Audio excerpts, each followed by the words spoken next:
میرا نام سیدہ زینب نقوی ہے، پشاور سے میرا تعلق ہے، اور ہم 5 بہنیں ہیں، 1 بھائی ہے. لیکن بیوروکریسی میں صرف میں ہی ہوں، کیونکہ میں ذرا تھوڑا ہٹ کے سوچتی تھی، دوسرا تھوڑا باغی نیچر بھی تھی میری، تو مجھے پیرنٹس کی طرف سے بہت سپورٹ تھا اس حوالے سے. باقی جو میری بہنیں ہیں، میں چوتھے نمبر پر ہوں. میری جو بڑی 3 بہنیں ہیں، پہلی بہن نے PhD میتھمیٹکس کی ہوئی ہے، جو دوسری بہن ہے she is post doctorate mathematics and she did her PhD from Leicester university, وہ بھی اسکالرشپ پہ انہوں نے پڑھا. جو تیسری بہن ہے، انہوں نے مانچسٹر یونیورسٹی سے نیورو سائنس میں PhD کی ہے، اور وہ بھی کامن ویلتھ اسکالرشپ کے اوپر گئی تھی. میں بیسیکلی لا گریجویٹ ہوں. میری جو ارلی ایجوکیشن ہے وہ ساری کی ساری پشاور سے ہی ہے، اور بعد کی بھی تھرو آؤٹ میں پشاور ہی سے پڑھتی رہی ہوں. فارورڈ ہائی اسکول سے میں نے پڑھا ہے. سائنس میں نے میٹرک کیا ہے. اس کے بعد میں نے اپنا FA اور BA جو میرا بہترین ٹائم تھا Jinnah college for women university of Peshawar سے میں نے کیا ہے. اس میں میرے جو میموریبل ایکسپیرینسز تھے وہ یہ تھے کہ میں نے وہاں پر تھرو آؤٹ جو ہوم ایگزامز ہوتے تھے میں وہاں ٹاپر رہی ہوں. میں ڈبیٹس میں وہاں حصہ لیتی رہی ہوں. میں پریزیڈنٹ رہی ہوں ڈبیٹنگ سوسائٹیز کی. اس کے علاوہ میں خود بھی ڈبیٹس میں حصہ بھی لیتی رہی ہوں، پوزیشن ہولڈر بھی رہی ہوں. اس کے بعد میں نے چونکہ لا کا سوچا ہوا تھا، اور آپ کو پتہ ہے کہ KP کا کلچر ایسا ہے کہ پیرنٹس ذرا ہیزیٹیٹ ہوتے ہیں کہ وہ کسی ایسی فیلڈ میں نہ جائیں کہ ان کو معاشرے کے اندر کوئی ریزسٹنس کا سامنا کرنا پڑے. لیکن اللہ کا بہت کرم ہے، میرے پیرنٹس نے مجھے بہت سپورٹ کیا، امی ابو نے، اور انہوں نے کہا بیٹا آپ جو جگہ جانا چاہتی ہو، آپ آپٹ کرنا چاہتی ہو، گو فار اٹ. میں لا کرنا چاہتی تھی، مجھے امی ابو دونوں نے کہا آپ لا کر لیں. میں نے پھر لا کالج پشاور یونیورسٹی سے LLB کیا ود ڈسٹنکشن. آپ نے اتنے کم عرصے میں اتنا کام کیسے کیا؟ اس کو آپ میرا پیشن سمجھے. میں کریئر اورینٹیڈ تھی، اور سب سے امپورٹنٹ چیز یہ تھی کہ میرے امی ابو کی بہت دعا ہے میرے پیچھے. اور جس کے پاس امی ابو کی دعا اس کو سب مل جاتا. اچھا، آپ کی بہنیں تو سول سروس میں نہیں ہیں، تو آپ کیوں آئی؟ میں نے آپ کو کہا میں تھوڑی باغی نیچر کی تھی نا. اچھا، باغی کس مطلب لحاظ سے؟ کہ میں وہ چونکہ ٹیچنگ سائٹ پہ زیادہ ظاہر ہے PhDs ہیں، تو میں تھوڑا ہٹ کے سوچتی تھی، اور دوسرا مجھے لگتا تھا کہ میں being an administrator I can perform well. ہر ایک کو اپنی پرسنالٹی کا آئیڈیا ہو جاتا ہے. تو میں جب لا بھی کر رہی تھی تو میرے دماغ میں ایک پوائنٹ یہ تھا کہ میں کچھ لوگوں کے لیے کروں، یہ پازیٹیو انرجی تھی، لیکن وہ اسکیل بڑا چھوٹا تھا. لیکن جب میں بیوروکریسی کا سوچا تو اب آپ ایز این AC جب ہوتے ہیں تو آپ کے پاس مختلف اختیارات ہوتے ہیں، بڑے واسٹ، تو آپ لوگوں کے لیے ایک بہت بڑے لیول پہ ایک بہت بڑا کام کر سکتے ہیں. تو ابھی اکثر اس طرح بھی ہوتا ہے کہ آفس میں میرے پاس لوگ آتے ہیں، وہ مجھ سے ڈائریکٹلی ریلیٹڈ مسئلہ نہیں ہوتا، میری جورسڈکشن میں بھی نہیں ہوتا، میں ان کو گائیڈ کرتی ہوں، میں ان کو ریلیونٹ ڈپارٹمنٹ میں بھجواتی ہوں، اور جہاں تک میں مدد کر سکتی ہوں میں مدد کر دیتی ہوں. اچھا، یہاں پہ لوگ آپ سے ڈرتے ہیں یا آپ کی عزت کرتے ہیں یا محبت کرتے ہیں؟ کیا کرتے ہیں؟ عزت بھی کرتے ہیں اور عزت کی وجہ سے ڈرتے بھی ہیں. وہ کیسے؟ دیکھیے، جب آپ کسی کی زیادہ عزت کرتے ہیں نا تو اس کے سامنے پھر آپ ایسی انلیگل یا ایسی بات کرنے سے بھی ڈرتے ہیں کہ وہ بندہ پھر اس کے خلاف سخت سٹینس لے گا، تو دے نو کہ یہ بندی کیسی ہے. تو وہ میرے سامنے وہی بات کریں گے جو مجھے ایکسیپٹیبل نہیں. کسی ایسے بندے کے ساتھ آپ کا کوئی ٹاکرا ہوا ہو؟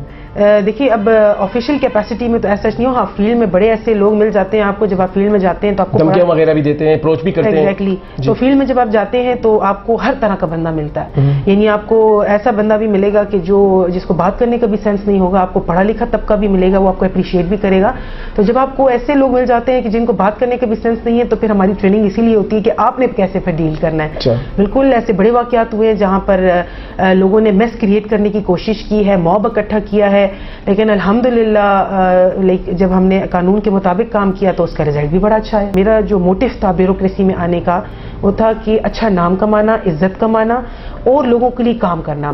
چاہے میں اس سیٹ پہ بیٹھوں، چاہے میں دوسری سیٹ پہ بیٹھوں یا تیسری سیٹ پہ بیٹھوں، کہیں ٹرانسفر ہو جاؤں یا وٹ ایور، تو میں نے کام کرنا ہے. آپ اچھی وکیل بھی بن سکتی تھی، لیکن پھر اس میں آنا اور پھر یہاں پہ آپ کا ایک ایم بننا، تو اس حوالے سے کسی نے آپ کو گائیڈ نہیں کیا کہ آپ وکیل ہی صحیح ہو، وکیل ہی رہو؟ دیکھیے، وکالت میں نے کی ہے، ہائی کورٹ کا لائسنس بھی لیا ہے. وکالت کی ڈگری ضائع تو نہیں، پاس پڑی ہوئی ہے نا. ٹھیک ہے، ریٹائرمنٹ کے بعد وہ آپ وکالت کریں گی؟ ایگزیکٹلی. تو وکالت تو میری کہیں نہیں گئی. جتنے بھی سول سروس کرتے ہو، جب انہوں نے وکالت کی ہوتی تو وہ اینڈ میں ریٹائرمنٹ کے بعد وکالت ہی کرتے؟ وہ میں نے کرنی ضرور ہے، کیونکہ میرا وکالت کا بہت شوق رہا ہے، اور اسی وکالت نے مجھے یہاں تک پہنچایا ہے. ٹھیک ہے، کیونکہ میں لا جانتی ہوں تو امپلیمنٹ کر سکتی ہوں، میں لا ہی نہ جانتی ہوں میں کیا امپلیمنٹ کروں. اچھا، اکثر سوال کافی لوگوں نے آپ سے سوال بھی یہ کیا ہوگا کہ آپ جب مس وزیر یہ کر سکتی تھی تو آپ کیا کرتی اس وقت اگر آپ ان کی جگہ ہوتی؟ دیکھیے miss Wazir she is senior to me, very respectable to me, اور ان کا ماشاءاللہ ایک نام ہے, اور انہوں نے جس طریقے سے ڈیڈیکیشن کے ساتھ کام کیا, اٹس ریئلی لائک ہم سب اپریشیٹ کرتے ہیں اس چیز کو. میں کمپیریزن نہیں کروں گی, لیکن میرا جہاں تک ہوتا ہے میری نیت بالکل صاف ہوتی ہے اور میں بڑے پازیٹیو ایٹیٹیوڈ کے ساتھ فیلڈ میں کام کرتی ہوں, ٹھیک ہے, اور اس میں یہ ہوتا ہے کہ مجھے بغیر کسی پریشر کے اس کے میں ایکٹ کرتی ہوں, اس میں پھر میں اس کے کنسیکوینسز کو نہیں دیکھتی ہوں, ٹھیک ہے, کنسیکوینسز جو بھی ہوں گے, لیکن اللہ کی ذات سے بڑی تو کوئی ذات بھی نہیں ہے, اس نے میرا جہاں بھی رزق لکھا ہوگا جو بھی ہوگا وہ بہتر کر سکتا ہے, میرا اس پہ ایمان ہے. خیبر پختونخوا میں ایک فیمیل آفیسر کو ایڈجسٹ ہونا اور وہ بھی انتظامی امور میں, بڑا اچھا سوال ہے آپ کا, لیکن خیبر پختونخوا کا ایک پلس پوائنٹ بھی تو ہے, یہ خواتین کو بڑی عزت دی جاتی ہے, ٹھیک ہے, تو یہاں پہ مجھے یہ ایک ایج ہوتا ہے کہ اگر جب بھی میں فیلڈ میں جاتی ہوں تو اگر ایک میل کے ساتھ ان کا جو بیہیویئر ہوگا وہ فیمیل کے ساتھ ڈفرینٹ ہوگا, یہ ایج مجھے مل جاتا ہے, اور اس ایج کا فائدہ اٹھاتے ہوئے میں بہت اچھے پازیٹیو کام بھی کر لیتی ہوں. اور میں مثال کے طور پہ فار ایگزامپل میں بورڈ بازار میں بہت دفعہ انسپیکشنز کیے ہیں, آپ کو پتہ ہے وہاں پہ کیا حالات ہوتے ہیں, میں خود جاتی ہوں وہاں پہ, بڑے جتنی بھی کاروائیاں ہوئی ہیں, چاہے وہ بورڈ بازار کا علاقہ ہو, چاہے وہ پلوسی میں ہو کوئی ایشو, چاہے ہم نے کہیں پہ زمین گورنمنٹ نے ایکوائر کی ہو اور ہم نے ادھر کام شروع کروانا ہو, ایسی جگہ جہاں پر ایک خاتون کو سمجھا جائے گا کہ اس کا آنا مشکل ہے, وہاں میں چلی جاتی ہوں. اس کی ریزن یہ ہے کہ آپ کو میں نے بتایا ماں باپ کی دعا, ٹریننگ, دوسرا میرا لاء کا بیک گراؤنڈ, دوسرا تھوڑا لوگ رسپیکٹ کرتے ہیں, ڈرتے بھی ہیں آپ سے. اچھا یہ ایوارڈ ہم دیکھ رہے تھے, بہت زیادہ ایوارڈ ہے, اسپیشلی آپ نے ڈرگ پہ بھی کام کیا, اس حوالے سے. اچھا, ڈرگ فری پشاور پروگرام جو تھا, ہمارے ریسپیکٹڈ کمشنر صاحب یاز محسود صاحب کا ایک ویژن تھا, ڈی سی صاحب نے اس کو آگے پرسو کیا, ہم نے اس کو ایگزیکیوٹ کیا, تو یہ بڑا اچھا وہ تھا. 1200-1300 لوگ تو آلریڈی وہاں سے ریہیب سینٹرز میں جا کر وہ اپنے گھروں کو واپس جا چکے ہیں, بچے بوڑھے جوان سب تھے اس میں. تو اس میں چونکہ میری فرسٹ پوسٹنگ تھی فیلڈ میں, کیونکہ اس سے پہلے میری ایجوکیشن ڈپارٹمنٹ میں پوسٹنگ تھی, تو جو ہی میں مئی میں میری پوسٹنگ ہوئی تو مئی کے اینڈ میں یہ مہم سٹارٹ ہو گئی. ہم لوگ رات کو 10 کے بعد ان کو اٹھاتے تھے, 3-4 تک ہم ریہیب سینٹرز میں ہوتے تھے, کیونکہ ہمیں ان کو اٹھا کر وہاں پہنچانا, ان کی لسٹیں مینٹین کرنا, وہ پھر اکثر 3 ہو جاتے تھے, کبھی فجر کی اذان بھی ہو جاتی تھی, پھر صبح ڈیوٹی پر آنا, وہ ایک بڑا عجیب. اچھا, وہ ایک مطلب وہ اس میں آپ کا کن لوگوں سے واسطہ پڑا تھا, یہ بڑا یونیک ایکسپیرینس تھا. اصل میں دیکھیں یہ لوگ ایگزسٹ تو کرتے ہیں نا, لیکن ہماری نظر میں نہیں ہے, ٹھیک ہے. فرسٹ ٹائم مجھے پتا چلا لائک جب میں فیلڈ میں آئی کہ یہ ویزیبلٹی ان کی کس ٹائم ہے, کہاں کہاں یہ ویزیبل ہوتے ہیں, اور ایکسپیرینس ایسا تھا کہ میں حیران تھی کہ یعنی یہ کہاں کہاں چھپ جاتے ہیں, ان کو اپنی پرواہ ہی نہیں تھی ان بندوں کو. آپ ان کی بیفور اینڈ آفٹر پکچرز دیکھیں, آپ پہچان نہیں سکیں گے کہ کتنے پیارے لوگ ہیں, انہوں نے اپنے ساتھ کتنا ظلم کیا. بالکل. جب آپ ڈیوٹی کے دوران کسی کے ساتھ آپ کی لڑائی بھی ہوتی ہے, کسی کو تھپڑ وغیرہ تو نہیں مارتی آپ؟ نہیں, اب تھپڑ شپڑ تو میں نے کبھی کسی کو نہیں مارے. کوئی ایسا واقعہ؟ اور نہ کبھی کسی خاتون کو زیب دیتا ہے کہ وہ کسی کو تھپڑ, کسی کو بھی زیب نہیں دیتا, تھپڑے مارنا یا ہاتھا پائی کرنا, اس کے لیے ہمارے پاس پولیس ہے, وہ آ کے انفورسمنٹ کرواتی ہے. ایک دفعہ میں نے رات کے بعد شام کے بعد کارروائی کی کافی لیٹ میں پیٹرول پمپس کے اگینسٹ, اور میں جب گھر پہنچی تھی 12:30 تھے, تو آپ سوچیں کہ وہ کتنی دیر تک چلی تھی کارروائی. تو اس میں میں نے گیٹ چیک کیے تو ان میں مینیپولیشن پائی گئی, اس میں پھر ہم نے لوگوں کو اریسٹ کیا, سیل کیا, بڑے بڑے مین یونیورسٹی روڈ پہ میں نے پمپس کو سیل کیا. Resistance I but I like sustain, میں نے کر لیا سسٹین, ٹھیک ہے. اس طرح میں نے ایک دن کیا تھا ریسٹورینٹس کیفیز کے اگینسٹ رات کے 11 کے بعد کارروائی. تو اس میں ہم نے ہائیجین چیک ہم کر لیتے ہیں, ناپ تول میں کمی نہ ہو, یہ چیزیں. تو مین یونیورسٹی روڈ پہ ایک جگہ تھی, وہاں پہ میں نے کیا. تو 11:30 تھے, اس بندے نے کیونکہ ایک سین کریٹ کرنا تھا اس کے اونر نے, تو اس نے موب اکٹھا کر لیا, اس نے پتہ نہیں لائیو فیس بک پہ لوگوں کو دے دیا. تو الحمدللہ آپ کے اگینسٹ میرے اگینسٹ, لیکن جو پڑھے لکھے لوگ ہیں سمجھ جاتے ہیں, وہ چاہ رہا تھا کہ I should be reactive, but میں ہماری ٹریننگ ہوئی ہوتی ہے, ہمیں آئیڈیا ہوتا ہے کہ کہاں پہ اپنی ریئیکشن دینا ہے, کہاں پہ نہیں دینا.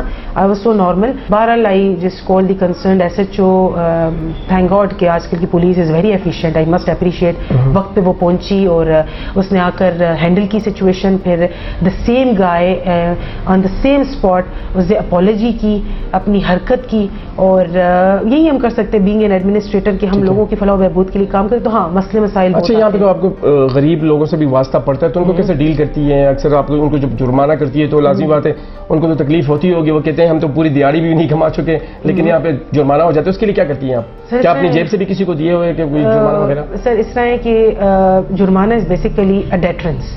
آپ ایک خوف پیدا کر دیتے ہو نا کہ آپ نے نیکسٹ ٹائم ویلیشن نہیں کرنی ہے, ٹھیک ہے.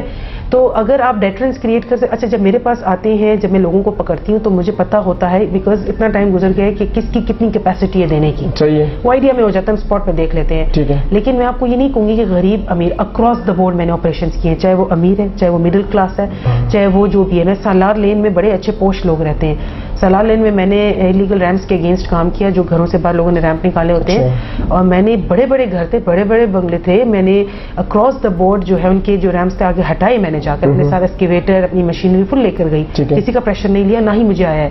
الحمدللہ ہمارے کمشنر صاحب, ڈی سی صاحب, they are very cooperative, very supportive, تو وہ اپریشیٹ کرتے ہیں ان چیزوں کو, تو میں نے وہ ہٹائے. تو یہ نہیں ہے کہ ہم صرف غریبوں کو پکڑیں. دوسری جو فیمیل ہیں یا ینگ لڑکیاں ہیں وہ آنا چاہتی ہیں سول سروس میں, تو ان کو آپ کیا کہیں گی, کیا کوئی ایڈوائس دیں گے؟ میں بالکل ان کو ایڈوائس دوں گی کہ دیکھیں پاکستان کے اندر اگر آپ ایک اچھے شعبے میں آتی ہیں, ٹیچنگ کے علاوہ, ڈاکٹرز بننے کے علاوہ بھی لڑکیوں کے پاس بہت آپشن ہے. ٹھیک ہے, وہ یہ نہ سوچیں کہ صرف وہ ڈاکٹر یا ٹیچنگ کی حد تک محدود رکھے خود کو.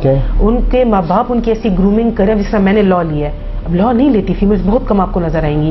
میرے امی ابو نے مجھے سپورٹ کیا, تو پہلا رول آئے گا پیرنٹس کا. ٹھیک ہے, ماں باپ پش کریں گے اور بیٹیاں آگے کام کریں گی. تو بیوروکریسی میں آنا میرا شوق بھی تھا, ماں باپ کی سپورٹ بھی تھی, تو ماں باپ بھی کریں گے کوشش, لڑکیاں خود بھی جو ہے اپنے اندر یہ موٹیویشن لائیں کہ وہ ایک ایسی فیلڈ میں ہے جہاں پہ وہ لوگوں کے لیے کچھ کر سکیں اور خواتین کا نام روشن کریں. یہاں تک پہنچنے میں کس کو کریڈٹ دیں گے آپ؟ امی ابو کو, دونوں کو دوں. ان کی کمبائن ایفرٹ میں اپنی لائف میں جو کچھ اچیو کرتے, صرف میں نہیں, ہم سب بہن بھائی, ٹھیک ہے, جو کچھ ہم نے اچیومنٹ کی ہے اس میں میرے پیرنٹس کا 1000% رول ہے. ویورز ہیں ان کو کیا پیغام دیں گے آپ؟ دیکھیں میں اپنے جتنے بھی ابھی اس وقت لوگ مجھے سن رہے ہیں, چاہے وہ میل ہیں فیمیلز ہیں, دیکھیں ہوپ لیس نہیں ہونا چاہیے, نا امیدی کفر ہے. اور میں آپ کو یہی کہوں گی کہ پازیٹیو رہیں. نا امیدی جب آتی ہے نا انسان میں, اور اسپیشلی ہماری یوتھ میں بہت نا امیدی آئی ہوئی ہے, تو پلیز اس کو اوائڈ کریں.